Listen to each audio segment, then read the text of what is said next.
She was 90 years old. अच्छा। Yes, I can provide you the videos and I can provide you all those documents. She was 90 years old. तो उनके घर वालों ने सोचा था the only problem was knees. नी में आर्थराइट्स था, ऑस्टियोआर्थराइट्स था, नी खराब थे. अदरवाइज शी वाज फिट, कुछ नहीं था, no comorbidity, nothing. She was normotensive, कोई डायबिटीज नहीं, कुछ नहीं. द प्रॉब्लम वाज कि नीज उसके बहुत पेनफुल थे. वो उसके कारण 12 महीने बेड भी बैठी रही थी. 12 मंथ्स वो बेड से नहीं उठी थी.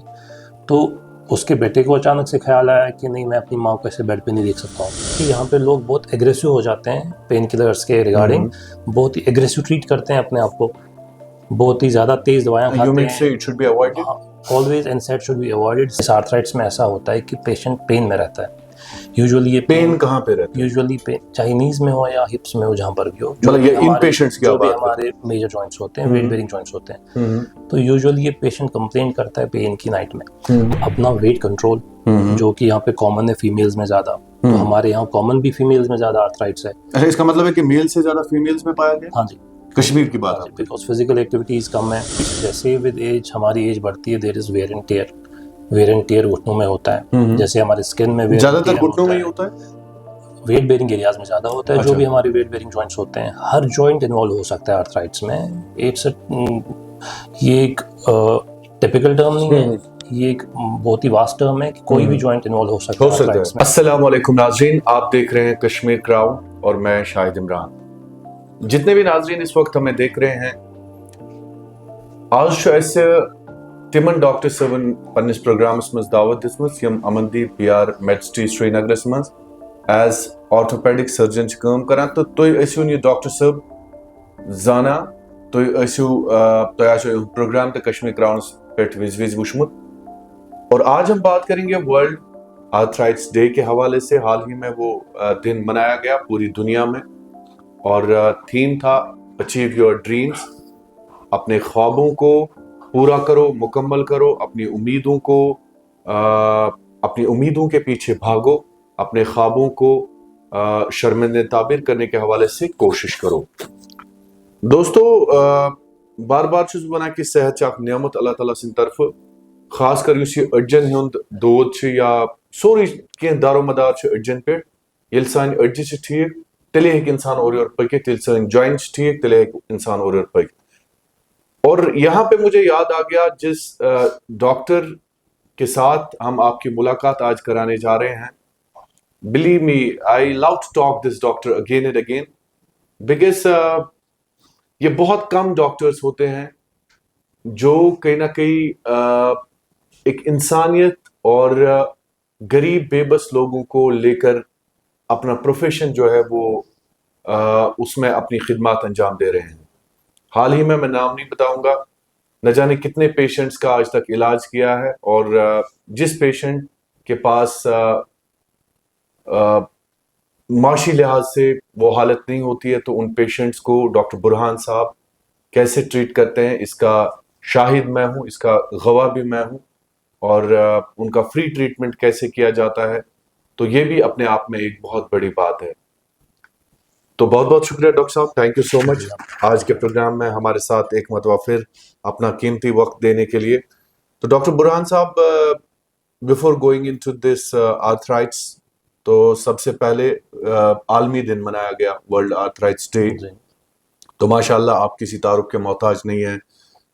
हमारे कश्मीर के टॉप ऑर्थोपेडिक सर्जन्स में आप शुमार किए जाते हैं और जिस तरह से आपने हजारों की तादाद में आज तक सर्जरी की है, जिनमें जॉइंट रिप्लेसमेंट्स, नी रिप्लेसमेंट्स, तो कैसे देखते हैं आप इस वर्ल्ड आर्थराइट्स डे को? थैंक यू शाहिद साहब, बहुत शुक्रिया सर. Thank you. शुक्रिया इस आपने मुझे ये मौका मिल रहा है आर्थराइट्स डे पे बोलने का. जी जी, थैंक यू अगेन. सी, पहले मैं थोड़ा सा अपना इंट्रोडक्शन आपको दे दूंगा. जी जी. मैं डॉक्टर बुरहान नज़ीर हूँ. I am consultant orthopaedic surgeon at Amandeep Bihar Medicity. तो मेरी जो स्पेशल इंटरेस्ट है वो है joint replacement surgeries, complex trauma और ऑर्थोस्कोपीज. यूजुअली मैं ये 3 चीज़ें मेरी स्पेशल इंटरेस्ट है जो मैं यहाँ पे काम करता हूँ. तो आपने ये जानबूझ के सोच समझ के चूज किया था? नहीं, एक्चुअली ऑर्थोपेडिक्स जो है ना एक वास्ट ब्रांच है. ये कुछ लोगों को लगता है कि ये थोड़ा सा ऑर्थोपेडिक्स है, लेकिन इसमें भी सब स्पेशलिटीज है ऑर्थोपेडिक्स में बहुत सारी. अच्छा, इतना बारीक हो गया. इसमें सब स्पेशलिटीज बहुत सारी है. लाइक फुट एंड एंकल अलग है, जॉइंट रिप्लेसमेंट्स अलग है, ऑर्थोस्कोपी जो स्पोर्ट्स इंजरीज होती है वो अलग है, स्पाइन है एक साइड से, हैंड सर्जरीज है, तो बहुत सारा अब इसमें सब स्पेशलिटीज़ बहुत सारी है, तो करना पड़ता है, सारा काम करना पड़ता है, क्योंकि हमारे पास पेशेंट जो होते हैं वो डिफरेंट टाइप के होते हैं, डिफरेंट सारी कम्युनिटी को सर्व करना है, तो हम कोशिश कर रहे हैं बेटर ट्रीटमेंट देने का।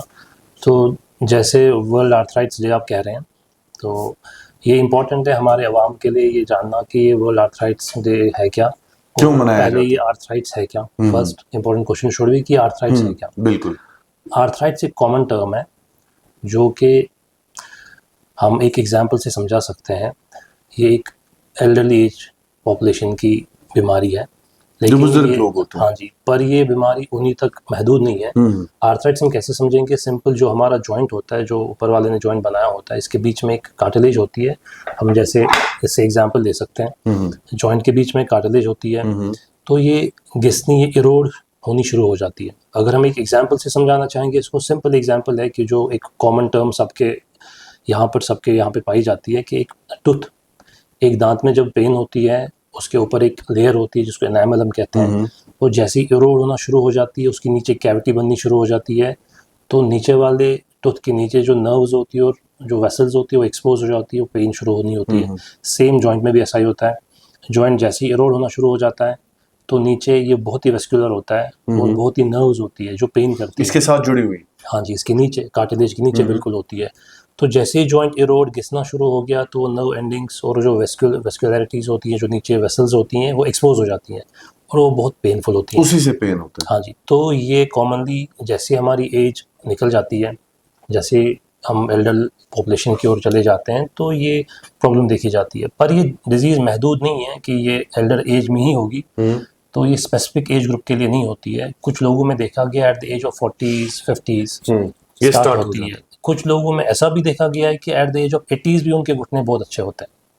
सो ये एक महदूद टर्म नहीं है एक एल्डरली एज के लिए, और इस पे रिसर्च अभी भी हो जा रही हैं कि ये कार्टिलेज तो सिंस कहा जाता है कि ये वेस्कुलर पार्ट होता है, इसको अपनी ब्लड सप्लाई होती नहीं है, तो फिर इतना इरोजन क्यों होता है। स्टडीज़ अभी भी हो रही हैं इस पर, अभी भी रिसर्च हो रही है कि ऐसा क्यों होता है, पर ये महदूद डिजीज़ नहीं है।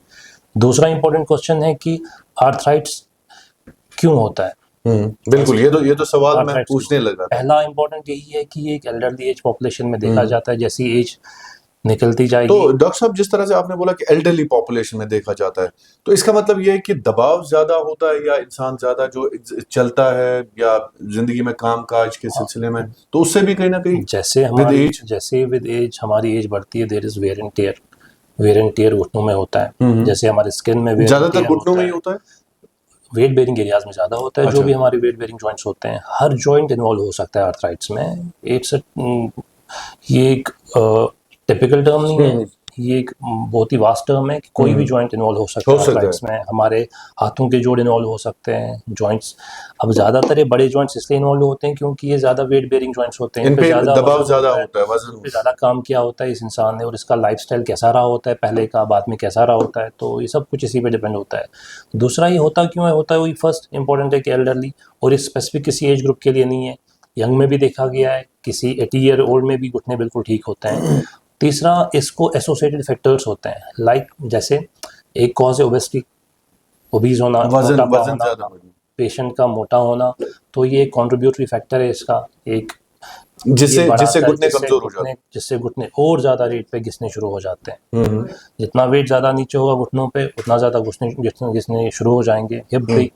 और दूसरा, एक और यहाँ पे कॉमन है कश्मीर में कि हम यहाँ पे मीट लवर्स बहुत हैं, हम यहाँ पे ज्यादातर मीट खाते हैं, तो हमारी यहाँ पे नॉन वेज आती है। यहाँ पे हमारी सीरम यूरिक एसिड लेवल जो है ना, जो मैं देख रहा हूँ लोगों में, वो हमेशा हाइट साइड से रहती है। तो यूरिक एसिड हम वो यूजुअली देखते नहीं है, वो चीज़ हमने स्क्रीन किया नहीं होता अपने आप को। हमारी यूरिक एसिड लेवल जो होती है हाइट साइड से होती है, तो जितनी यूरिक एसिड लेवल ज़्यादा ब्लड में रहेगी तो वो भी एक कॉज है आर्थराइटिस होने का। वो घुटनों को वो कमजोर कर देता है। हाँ जी, मैंने देखा है यहाँ पे लोगों को, जो मेरे पास लोग आते हैं उनकी यूरिक एसिड लेवल बहुत ही ऊपर होती है, पेशेंट सिम्टोमेटिक होता नहीं है, लेकिन यूरिक एसिड का होना जिस्म में, जॉइंटों में होना एक खुद में एक ऐसी चीज़ है कि वो घुटने को ख़राब करता है, जॉइंट को ख़राब करता है। इसका मतलब है कि डॉक्टर साहब अगर यूरिक एसिड लेवल बॉडी में ज्यादा हो तो कोई भी जोड़ जो है वो इन्वॉल्व हो सकता कोई यूरिक एसिड किसी भी जोड़ को इन्वॉल्व कर सकता है, वो स्पाइन को, हमारे पेल्विस को, वो कोई ऐसा जोड़ नहीं छोड़ता है। हमारे ये छोटे जॉइंट्स को, जो हमारे लिए है। अच्छा, कोई भी जॉइंट, हाँ जी, किसी भी जॉइंट तो यूरिक एसिड से बचने के लिए यू मीन टू से कि थोड़ा सा थोड़ा स्क्रीन करना चाहिए पेशेंट को। इट्स नॉट लाइक कि यूरिक एसिड ही करता है आर्थराइटिस, अच्छा, पर मगर थोड़ा स्क्रीन करना कंट्रोल में चाहिए। रहना अब चाहिए। जो जिनको लगता है हमारे हैबिट्स खाने के ऐसे वैसे हैं, हम ज़्यादा मीट लवर्स है, तो करना चाहिए स्क्रीन। ये मैं थोड़ा सा देख रहा हूँ कश्मीर में लोगों में जिनमें आर्थराइटिस के। तो इसका मतलब है कि ज्यादातर ये नॉन वेज और प्रोटीन डाइट जो ज्यादा होता है उसी से होता है। हाँ जी, यूरिक एसिड लेवल जो भी, जितना भी प्रोटीन ज़्यादा लेंगे उसको कंज्यूम ज़्यादा करेंगे और अच्छी हमारी एक्टिविटीज़ नहीं और रहेंगी। यहाँ से एक्सरसाइज भी नहीं करते हैं। हाँ जी, तो डॉक्टर साहब जिस तरह से आर्थराइट्स के हवाले से आप बात कर रहे थे कि ये अब होता कैसे है, थोड़ा सा इस पे रोशनी डालें कि अगर लोगों को अब बचना चाहिए या उनका लाइफस्टाइल जो है या वो एल्डरली होके भी अपनी जिंदगी जो अच्छे से गुजारे, तो डॉक्टर बुरहान साहब की क्या नसीहत रहेगी, क्या एडवाइस रहेगी? सही, हर चीज़ में, चाहे मेडिसिन हो, ऑर्थोपेडिक्स हो, कुछ भी हो, एक जनरल टर्म है जो हमेशा हर एक इंसान जानता है, और लेकिन उस पर चलता नहीं, अमल नहीं करता है। वो यही है कि prevention is always better than cure. तो ये सेम इसमें भी ऐसा एहतियात ही है। इलाज से बेहतर है। हाँ जी, इसमें भी सेम वही है, अपनी फिजिकल एक्टिविटी बढ़ानी है। जैसे इंसान को लगता है कि अब मैं ऐसे एज ग्रुप में पहुंचा हूँ, आप एक स्पेसिफिक एज ग्रुप में जब पहुंचते हैं, आपको ज़रूरत होती है तब फिजिकल एक्टिविटी बढ़ाने की। अच्छा, इसका मतलब है कि विद एज फिजिकल एक्टिविटीज भी। हाँ, आप जितना एज ग्रुप आपका, जितनी एज बढ़ती जाती है, आपकी फिजिकल एक्टिविटीज़ बढ़नी चाहिए। आपको एक्टिव रहना है ज़रूरी, क्योंकि आप एक्टिव नहीं रहेंगे तो ये सारी प्रॉब्लम्स होनी है। दूसरा ये चीज़ इंपॉर्टेंट है कि एक तो फिजिकल एक्टिविटी और अपना वेट कंट्रोल, जो कि यहाँ पे कॉमन है फीमेल्स में ज़्यादा। तो हमारे यहाँ कॉमन भी फीमेल्स में ज़्यादा आर्थराइट्स है। अच्छा, इसका मतलब है कि मेल से ज्यादा फीमेल्स में पाया गया। हाँ जी, कश्मीर की बात है। बिकॉज फिजिकल एक्टिविटीज़ कम है, और दूसरा ओबेसिटी है, ओबीज है, पेशेंट ओबीज भी हैं अब यहाँ पे कश्मीर के लोग। तो ये कंट्रीब्यूटरी फैक्टर्स है आर्थराइटिस के। इन चीज़ों पे काम करना बहुत ज़रूरी है। और इस इंसान को सोचना है कि मैं अब इस एज ग्रुप में पहुंचा, suppose he 60 now, 60 age US में कंसिडर की जाती है young, so he is being treated as a young patient. तो हमारे यहाँ कश्मीर में 60 एल्डरली माना जाता है। तो 60 होना बुजुर्ग है, उसको रिटायर होना। 60 की एज में भी वो अगर खुद का ख्याल नहीं रखेगा, फिजिकल एक्टिविटी नहीं बढ़ाएगा, एक ही जगह बैठा रहेगा, तो बहुत सारी बीमारियां ऐसी है जो अटैक करती हैं। पहली बीमारी जो अटैक करती है वो शुगर है। दूसरी चीज़ जो अटैक करती है वो हाइपर कोगुलेबल स्टेट होती है, हमारा खून मोटा होना शुरू हो जाता है। सारी बीमारियां दावत देते हैं। तो फिजिकली फिट रहना इंपॉर्टेंट है, नॉर्मल हेल्थ के लिए भी और घुटनों के लिए भी, हर जॉइंट के लिए। तो डॉक्टर साहब जिस तरह से हम बात कर रहे हैं, अब खुदा न ख्वास्ता किसी को आर्थराइटिस हुआ तो इलाज क्या है डॉक्टर बुरहान साहब? जो लोग आपको देख रहे हैं जिनको घुटनों में बहुत ज्यादा पेन होता है या बाकी जॉइंट्स या ओवरऑल बॉडी में उनको हड्डियों के हवाले से परेशानियां रहती है, तो डॉक्टर बुरहान साहब, चूंकि आपको लोग देखते हैं, आपको लोग मानते हैं, जानते हैं, चूंकि मैंने लास्ट टाइम, हमें पूंछ से कॉल्स आई, रजौरी से कॉल्स आई, डॉक्टर बुरहान साहब से मिलना है, कुपवारा, कुलगाम से, कश्मीर के कोने कोने से कॉल्स आती है, तो उन लोगों के लिए आप क्या कहना चाहेंगे? से आर्थराइटिस ऐसा है कि जैसे किसी भी पेशेंट को ऐसे सिम्टम्स खुद में नज़र आते हैं कि वो 3-4 चीज़ें बहुत इंपॉर्टेंट होती है इसमें। अगर हम स्पेसिफिक नीज और हिप की बात करेंगे, 4 चीज़ें बहुत इंपॉर्टेंट है। पहली चीज़, इस आर्थराइटिस में ऐसा होता है कि पेशेंट पेन में रहता है। यूजुअली ये पेन कहाँ पे रहता है? यूजुअली पेन चाहे नीज में हो या हिप्स में हो, जहाँ पर भी हो, मतलब ये इन पेशेंट्स की जो भी बात हमारे मेजर जॉइंट्स होते हैं, वेट बेरिंग जॉइंट्स होते हैं, तो यूजुअली ये पेशेंट कंप्लेन करता है पेन की नाइट में। अब यही पेन एक पेशेंट 1 महीना, 2 महीना, 3 महीना लेकर चले जा रहा है और कंसल्ट नहीं कर रहा है डॉक्टर, तो थोड़ी प्रॉब्लम है, तब डॉक्टर कंसल्ट करना चाहिए। दूसरी प्रॉब्लम है, इस पेशेंट को उठने बैठने में दिक्कत है बहुत ज़्यादा। अब ये हाथ नीचे पुश करके उठता है, अब ये खुद नहीं उठ पा रहा है इसको, और ये कंटिन्यू ये किए जा रहा है 5-6 महीनों से ज़्यादा, तो ये टाइम है कि इसको डॉक्टर कंसल्ट करना चाहिए। दैट मीन्स कि अगर कोई पेशेंट उठ नहीं पा रहा है खुद अपने जॉइंट्स पे सहारा दे के उठ रहा है, तो इट मीन्स कि उनको डॉक्टर के पास आना चाहिए। ये अगर कंटिन्यू हो रहा है, और इस पेशेंट को अगर अब ये डिपेंडेंट है पेन किलर्स पे, यहाँ पे ऐसा है कॉन्सेप्ट कि यहाँ पे लोग बहुत एग्रेसिव हो जाते हैं पेन किलर्स के रिगार्डिंग, बहुत ही एग्रेसिव ट्रीट करते हैं अपने आप को, बहुत ही ज़्यादा तेज़ दवाएं खाते हैं। You mean say it should be avoided? Always and set should be avoided. Simple pain killer जो वो ले सकते हैं, जो सेफ है, वो है डोलो, वो है पैरास्टमॉल। एक पैरास्टमॉल ले सकता है पेशेंट, ज़्यादा नहीं, बारी पे, उससे एग्रेसिव नहीं होना है। उससे ज़्यादा पेन है तो एक डॉक्टर को कंसल्ट करना चाहिए, बहुत ज़रूरी है। ये पेन 2-3 महीने से ज़्यादा रह रही है तो ये कंसर्न है, ये डॉक्टर को दिखाना ज़रूरी है। तीसरी चीज़ इंपॉर्टेंट इसमें यह है कि ये पेशेंट अब रात भर दिन भर पेन में रहता है, रात भर दिन भर पेन में रहता है। इसकी जो फिजिकल एक्टिविटीज़ होती है वो कम होती जाती है। जैसी ही फिजिकल एक्टिविटीज़ कम होती जाती है, अब ये अगेन कंसर्न है, इसको डॉक्टर को दिखाना है। फोर्थ इंपॉर्टेंट चीज़ जो है वो है साइकोलॉजिकल इफेक्ट। इसमें पेशेंट का एक अच्छा खासा साइकोलॉजिकल इफेक्ट होता है। ये पेशेंट सोचता है कि मेरे जो अपने जो कलीग्स हैं या मेरे एज ग्रुप के लोग हैं वो तो चलते हैं फिरते हैं, और वो ये खुद साइकोलॉजिकली थोड़ा सा डिस्टर्ब रहता है, तो वो एड ऑन करता है इसकी प्रॉब्लम्स को। यू मीन टू से कि साइकोलॉजिकली स्ट्रांग रहना बड़ा इंपॉर्टेंट है? बहुत इंपॉर्टेंट, और प्रॉपर टाइम पे डॉक्टर को कंसल्ट करना इंपॉर्टेंट है।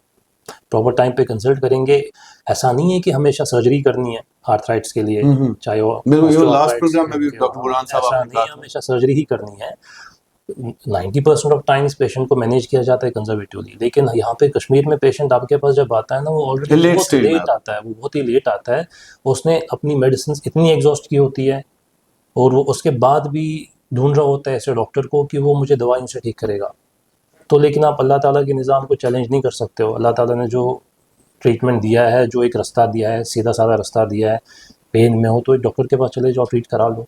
और डॉक्टर साहब थोड़ा सा, चूंकि आपने आर्थराइट्स की बात की या इसमें नीज जॉइंट्स इन्वॉल्व होते हैं, अब इलाज की जब हम बात कर रहे हैं, आम इंसान वो कहीं ना कहीं उसके जहन में एक घबराहट होती है, मुझे अब घुटने कैसे चेंज होंगे। आम इंसान इस बेचार गामस में रोजान या शहरस में टाउनन में रोजान तम फ्रट गसान गोडनेथ ये जो घुटने चेंज करने या जॉइंट रिप्लेसमेंट, नी रिप्लेसमेंट, तो इसमें कोई खतरा तो नहीं है, क्या होगा, कैसे होगा, थोड़ा सा वो समझा दीजिए। क्योंकि आप यहाँ पे दिन में 12, 13 या 20 लोगों की जो सर्जरीज है वो करते हैं, आज तक हजारों में किया है, थोड़ा सा उनको समझा दीजिए।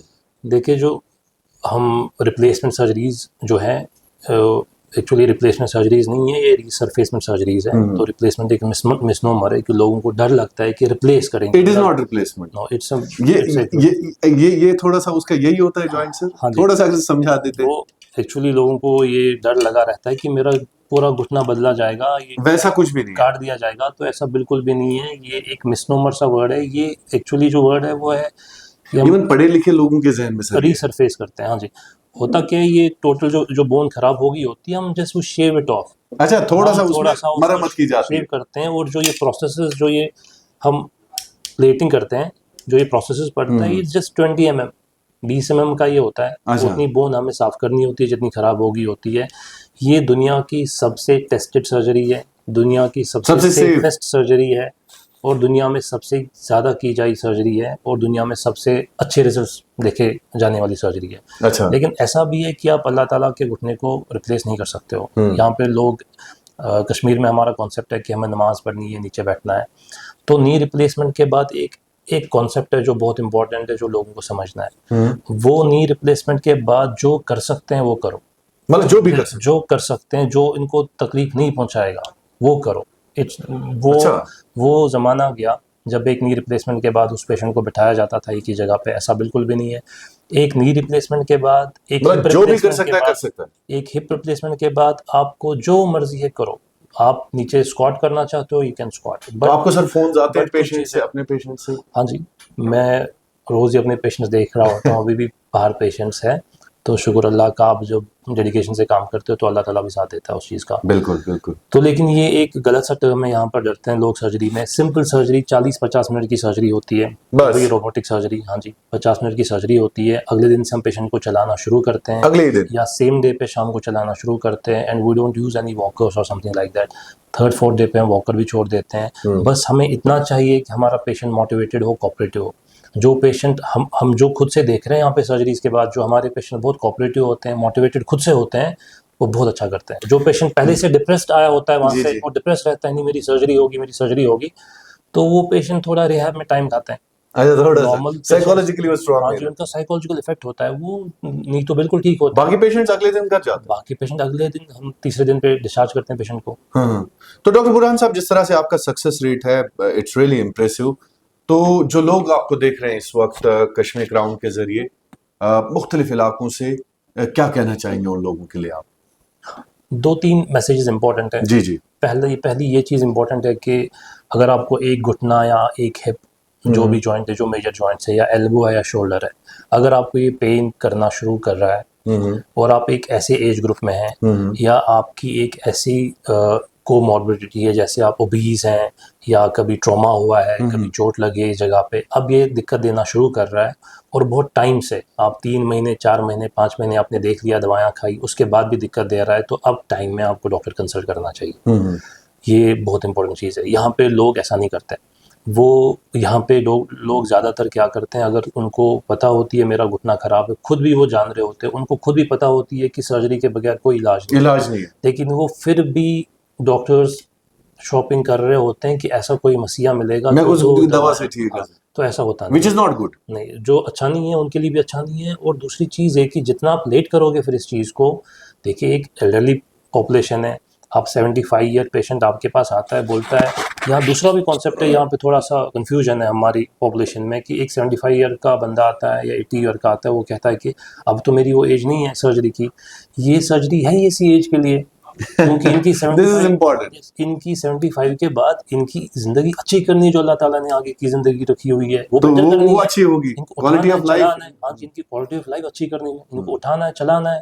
तो ये 75 के बाद छोड़ देगा जीना, ये बोलेगा नहीं अब मेरे को घर पे बेड पे ही बैठना है, तो अच्छी बात ना उम्मीद नहीं। रिसेंटली मैंने एक सर्जरी परफॉर्म की, you can even talk to the patient, she was 90 years old। अच्छा, yes, I can provide you the videos and I can provide you all those documents. She was 90 years old, तो उनके घर वालों ने सोचा था the only problem was knees, नी में आर्थराइट्स था, ऑस्टियोआर्थराइट्स था, नी खराब थे, अदरवाइज शी वाज फिट, कुछ नहीं था, no comorbidity, nothing, she was normotensive, कोई डायबिटीज नहीं, कुछ नहीं। द प्रॉब्लम वाज कि नीज उसके बहुत पेनफुल थे, वो उसके कारण 12 महीने बेड पे बैठी रही थी। अच्छा। 12 months वो बेड से नहीं उठी थी।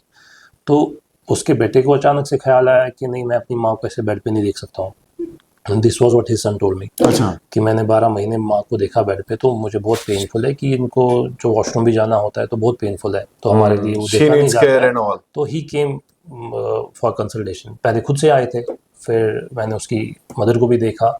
सो मैंने एग्जामिन किया, मैंने देखा इसको कितना बेनिफिट दे सकता है एक नी रिप्लेसमेंट। पहले पेशेंट को एवेलुएट किया, बाकी चीज़ें तो नहीं, हम ऐसे ही जाके सर्जरी नहीं कर सकते थे, तो मैंने सर्जरी की, अगले दिन उसको चलाया, अच्छा, पे डिस्चार्ज किया, she is walking, she is अल्हम्दुलिल्लाह alright, she is doing good.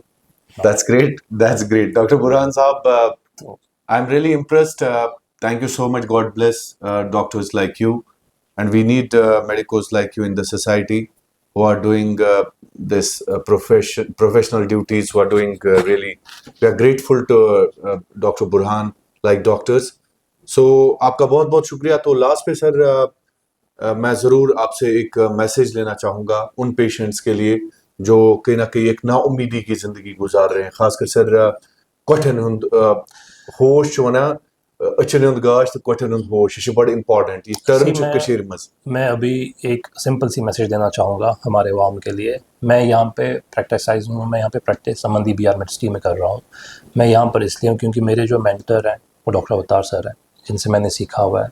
And then greatest doctor we have, great surgeon, जो ऐसे सर्जन मैंने देखे नहीं है कहीं पर। मैं सर के साथ रहा हूँ इतने साल अमृतसर में, तो अच्छा, you are his taught? Yes, मैं सर से सीखा हुआ हूँ। तो हमारे अमनदीप का जो एक सिंपल सा एक हमारी जो मैसेज है ना, एक जो मोटिव, हम खाली अमीर लोगों के लिए नहीं बैठे हैं यहाँ पर, हम सब कम्युनिटीज़ के लिए बैठे हैं यहाँ पर। हमारे लिए एक गरीब पेशेंट भी उतना ही एक अमीर, हमारे लिए इम्पोर्टेंट होता है कि जब वो पेशेंट, क्योंकि अवतार सर खुद ऑर्थोपेडिक सर्जन है, तो वो उनकी मेहनत से हॉस्पिटल है, इसका नाम उनकी मेहनत से, तो यहाँ पर ऐसा डिस्क्रिप्शन कभी नहीं किया जाता है। यहाँ पे हम सबका इलाज करते हैं, चाहे वो गरीब हो या अमीर हो, हमसे जितना हो सकता है हम कर लेते हैं उनके लिए। लेकिन हमारा ऐसा सिस्टम है कि हम कॉम्प्रोमाइज़ नहीं करते उन चीज़ों पे। हमारे जो स्टैंडर्ड्स है वो वैसे ही रहेंगे हमेशा, हमें कोई चीज़ बदल नहीं सकती है। हमारे अपने स्टैंडर्ड से काम करने के और इंटरनेशनल स्टैंडर्ड से, तो हम उन स्टैंडर्ड्स पे काम करते हैं। बाकी जो शिफा होती है वो अल्लाह ताला के हाथ में होती है जी। और मैं लोगों से ये कहना चाहता हूँ कि आप लेट नहीं करना चाहिए। अगर आपके घुटने दुख रहे हैं या आपके हिप्स तकलीफ़ दे रहे हैं और आप फिर भी चलाए जा रहे हो, तो लेट नहीं करो, एक कंसल्ट करो डॉक्टर को, एक बार किसी भी अच्छे से डॉक्टर को कंसल्ट करो जो आपको देखेगा, एक अच्छी सलाह देगा आपको। ज़रूरी नहीं होता है हमेशा कि सर्जरी करनी है, बाकी भी चीज़ें होती हैं जो आपको बोली जाएंगी, जो आपको हेल्प करेंगी आगे ज़िंदगी में, ये इंपॉर्टेंट है। चलिए, बहुत बहुत शुक्रिया, थैंक यू सो मच आपका भी व्यूअर्स कि आपने इतनी देर तक हमें सुना, और ये प्रोग्राम आपकी सेहत के लिए बड़ा इंपॉर्टेंट है। जब भी आप किसी अच्छे डॉक्टर को सुनते हैं, बड़ियान लोगन चा इंतजार कि असी ना कह मसीहा, असी ना कह तु डॉक्टर तिस कत वन।